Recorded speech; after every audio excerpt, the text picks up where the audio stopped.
अस्सलाम वालेकुम नाज़रीन, मैं हूं आपका मेज़बान तारिक ख़ान और आज हमारे साथ सीनियर कानूनदान मौजूद हैं और आमिर रां इनका नाम है। और आमिर रां जो हैं पाकिस्तान तहरीक इंसाफ पंजाब के सदर परवेज़ इलाही के मुकदमात की जो है मुसलसल समाअत कर रहे हैं। 9 मई के बाद से ये मुसलसल अदालतों में हैं और कई केसेस में इन्होंने रिलीफ भी हासिल किया है। तो इनसे 9 मई के बाद के जो मुकदमात दर्ज हुए हैं, ख़ास तौर पे तहरीक इंसाफ पंजाब के सदर चौधरी परवेज़ इलाही के हवाले से उनसे बात करते हैं।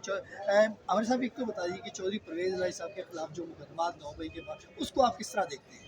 देखिए जी, पाकिस्तान में एक अलमिया हुआ है कि 9 मई को एक जो सानिया जिसके बारे में कहते हुए है। अब वो मेरे ख्याल में अगर पाकिस्तान के शहरी हों और पाकिस्तान के शहरी जो है ना, मेरा नहीं ख्याल कि अपनी इलाके का नुकसान पहुँचाएंगे या किसी को नुकसान पहुँचाएंगे। उसमें जिसके बाद 9 मई की आड़ में जितना एक पुलिस ने उसको मिसयूज़ किया है, आवाम के जान माल की हिफाजत पुलिस की जिम्मेदारी होती है, उन्होंने नहीं की। लोगों के घरों के अंदर डाके डाले, चीज़ें उठाई।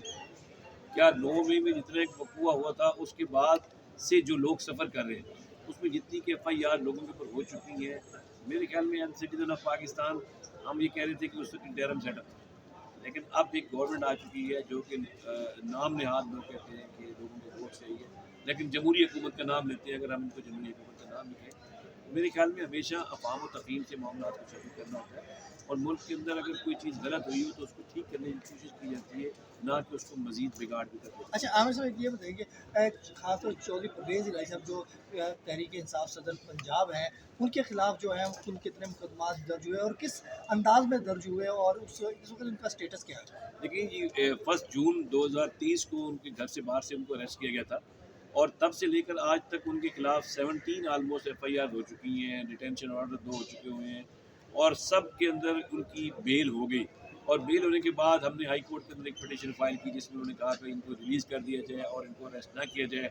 लेकिन फिर वो कहते हैं कि जब हम कॉन्स्टिट्यूशन की बात करते हैं तो वहाँ से उठा के उनको टांगों से हाथों से उठा के ले गए, अदालतों का भी एहतराम न किया गया और हाई कोर्ट की जज इस बात को लिखने पे मजबूर हो गए कि जो लोगों ने मीडिया पे देखा, मैं ये कहूँगा कि पाकिस्तान का कॉन्स्टिट्यूशन खतरे में है। ये जज साहब की वर्डिंग में लिखा हुआ है, इससे ज़्यादा जजेस क्या कर सकते हैं? तो ना इस वक्त मुल्क के अंदर आइन चल रहा है, ना वो कानून चल रहा है, ये सिर्फ और सिर्फ हम लोगों को दिखाने के लिए कर रहे हैं। तो उनके बाद जितनी भी उनके ऊपर FIR हुई है, सब में बेल आउट हो चुके हुए हैं। आजकल उनको इल्लीगली तौर पर अडयाला जेल में बंद करके रखा हुआ है और जब भी हम उनकी कोई आखिरी श्योरिटी बॉन्ड जमा करवाते हैं, अगले दिन एक नया FIR का पंडोरा बॉक्स खुल जाता है। हमने अभी हाई कोर्ट के अंदर एक और पिटीशन फाइल की है, वो आज लगी हुई थी, वो अब फ्राइडे के लिए गवर्नमेंट ऑफ पंजाब ने टाइम मांगा है। हमने कहा जी, हम सब FIR जो हमारे खिलाफ थी उनमें सब में हम रिलीज हो चुके हुए हैं, सब हमारी बेल हो चुकी है। अगर कोई और चीज़ हमारे खिलाफ है तो हमें बताया जाए, अदरवाइज हमें रिलीज़ किया जाए। अच्छा आमिर साहब, एक तो ये बताइए कि चौधरी परवेज़ इलाही साहब, आपने आम इंतखाबात में इलेक्शन लड़ने की कोशिश की, ज़िमनी में भी की कोशिश की, तो वो कामयाब क्यों नहीं हो सकी? बार बार क्यों साबित नहीं हुई? देखिए जी, वो जो इलेक्शन जनरल इलेक्शन था उसमें परवेज़ इलाही साहब की नॉमिनेशन रिजेक्ट किए, उनको पहले जमा नहीं करवाने दिए गए, लेकिन सुप्रीम कोर्ट ने उनको इलेक्शन लड़ने की परमिशन दी और इलेक्शन लड़े और वहाँ उन्होंने माशाल्लाह 69,000 वोट लिए, उनके अपोनेंट ने 13,000 वोट लिए।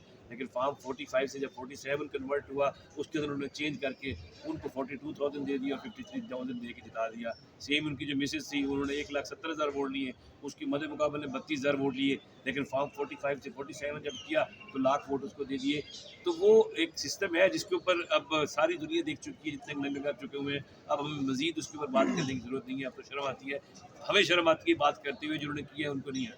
अभी अच्छा अभी उसके ऊपर बाई इलेक्शन अनाउंस हुआ है और बाई इलेक्शन के अंदर PP32 गुजरात से परवेज़ इलाही साहब ने नॉमिनेशन जमा करवाने थे, उनको फिर नॉमिनेशन जमा नहीं करवाने दिए गए, जिसके ऊपर हाई कोर्ट में पिटीशन फाइल की, फिर इलेक्शन कमीशन ने डायरेक्शन दी और आज इलेक्शन कमीशन की डायरेक्शन के ऊपर चीफ सेक्रेटरी को उन्होंने कहा और IG को कहा इनको नॉमिनेशन जमा कराने दें और बड़ी मुश्किल से नॉमिनेशन जमा हुए और फिर सिक्योरिटी का टाइम दिया, उन्होंने कहा जी 1 बजे आपकी सिक्योरिटी होती है, लेकिन RO को फिर उठा के DPO साहब लेके चले गए कि इनकी तबीयत ख़राब हो गई है। तबीयत जिस बंदे की ख़राब होएगी वो खुद जाएगा या DPO उठा के ले जाएगा और कहा जी आपकी सिक्योरिटी आज नहीं हो रही है। तो ये मुख्तलिफ मसाइल हैं जिनके ऊपर इलेक्शन कमीशन को देखना चाहिए कि उनके ऑर्डर को इम्प्लीमेंट नहीं होने दिया जा रहा, इदारों को इंडिपेंडेंट तौर पे काम नहीं करने दिया जा रहा। जब इदारे इंडिपेंडेंट नहीं होंगे तो कहाँ मुल्क का कॉन्स्टिट्यूशन चलेगा, कहाँ चलेगा।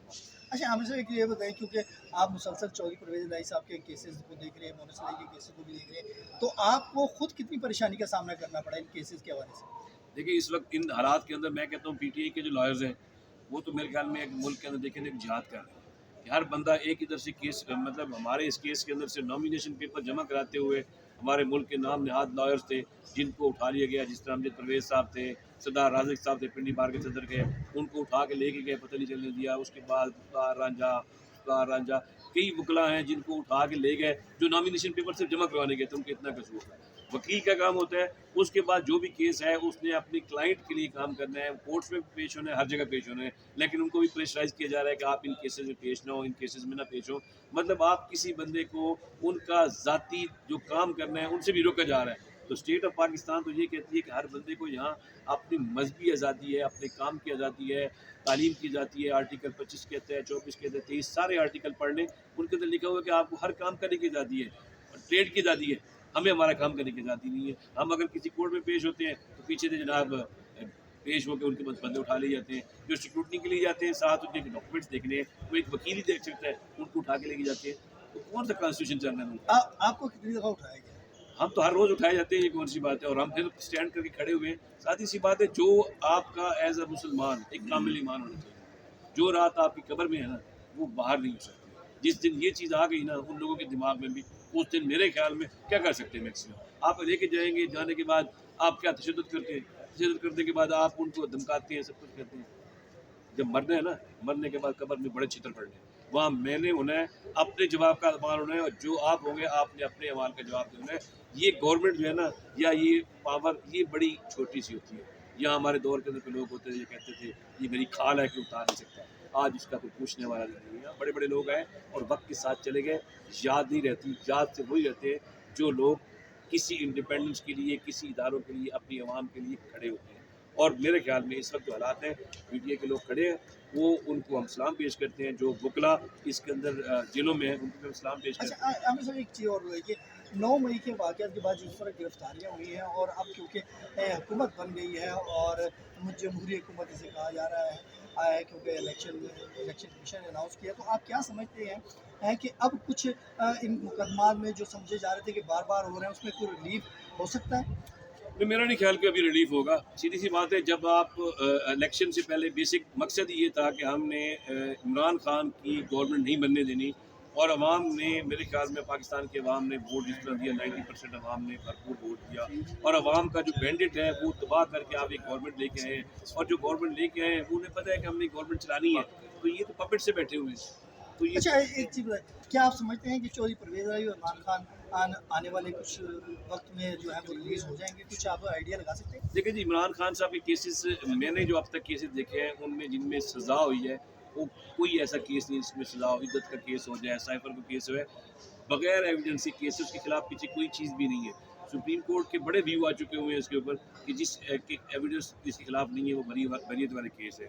سیم لائک پرویز لائی کے خلاف جتنے بھی کیسز ہیں ان میں سے آدھے کیس ڈسچارج ہوئے جن میں مجسٹریٹ نے کہا ان کے والا ایویڈنس ہی نہیں ہے، سمپل بنائی جا رہے ہیں کہ آج اس کی اپوائنٹمنٹ کیوں کی ہے۔ اب سیکرٹری پنجاب اسمبلی کی اپوائنٹمنٹ، ان کی appointment chief justice as a chief minister oath لینے سے پہلے ہوئی تھی، لیکن انہوں نے ایف آئی آر دے دی، فلاں سڑک فلاں تک بنائی ہے، کیوں بنائی ہے؟ آپ پچھلا اٹھا کے دیکھ لیں، پچھلا جو 1 سال کا انٹرم سیٹ اپ گیا ہے، آپ 6 کھرب اور پلس آپ نے ایکسٹرا فنڈ لگا دیے، وہ کہاں لگائے ہیں ہمیں نہیں پتہ ہے کہ کہاں کا لگائے ہیں، لیکن وہاں خاموش ہوں گے کیونکہ اس کے اندر سب لوگ ملے ہوئے تھے، سب لوگ اپنے حصہ بانٹ کے کھا رہے تھے، اس کے اوپر بات نہیں کوئی کریں۔ ریلیف؟ ہمیں سادی سی بات ہے کہ ہم عدالتوں کا احترام کرتے ہیں اور عدلیہ سے ہمیں آج بھی امید ہے، ایز اے وکیل ہمیں عدلیہ سے اعتماد ہے اور انشاءاللہ عدلیہ میں ریلیف ہوگا۔ بہت شکریہ۔ یہ عامر راہ صاحب تھے جو کہ بتا رہے تھے کہ اب عدالتوں سے جو ہے وہ امید ہے کہ ان سے وہاں ریلیف مل جائے گا، لیکن موجودہ جو حکومت ہے ان سے انہیں کوئی توقع نہیں ہے کہ ان سے بھی کوئی ریلیف کی امید کی جا سکتی ہے۔ جی